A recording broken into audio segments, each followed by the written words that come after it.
Yaani kwa nini imekuwa ni changamoto kubwa sasa hivi? Sababu ni zipi zinazosababisha uzazi kuwa mgumu? Uzazi umekuwa very complicated. Umekuwa mgumu sana. Na sababu kubwa inayofanya uzazi kuwa mgumu sasa hizi, matumizi ya vyakula, dawa kiholela, tunakula kila kitu, mabadiliko ya miili yetu, stress zimekuwa nyingi sana.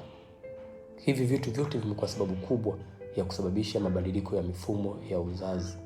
Na mifumo ya uzazi ikibadilika, inaweza kubadilika kwa namna mbili, kwa namna nzuri au kwa namna mbaya. Lakini tulio wengi sasa hizi tunaingia kwenye changamoto za uzazi kwa namna mbaya. Na tunapata hizi complication ndio ambazo zinatufanya leo hii kukuta vijana wakienda, vijana 10 kufanya sperm analysis, unakuta vijana 6 au vijana 7 wana kiwango kidogo cha mbegu za kiume, maana wana low sperm counting. Sawa? Sasa hii inaweza ikafanya vijana wengi wasio na uwezo wa kuzalisha. Lakini pia nowadays unajua vijana wengi siku hizi wana oversex, Yaani sex imekuwa cheap. Maana mimi naweza kwa siku nika sex na wanawake 2, wanawake 3, it's normal. Kwa sababu availability ya sex imekuwa kubwa.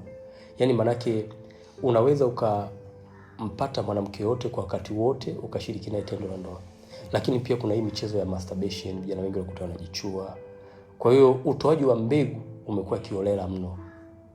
Sasa unapotoa mbegu kiholela mno, ukumbuke namna unavyotoa mbegu mara kwa mara, inatakiwa uwe na uingizaji wa vyakula vizuri ambavyo vitakusaidia wewe ili uende ukaziboreshe zile mbegu. Kwa hiyo unakuta vijana wengi tunatoa mbegu nyingi, lakini uingizaji wa virutubisho ambavyo vitasupport uzalishaji wa mbegu ni kidogo.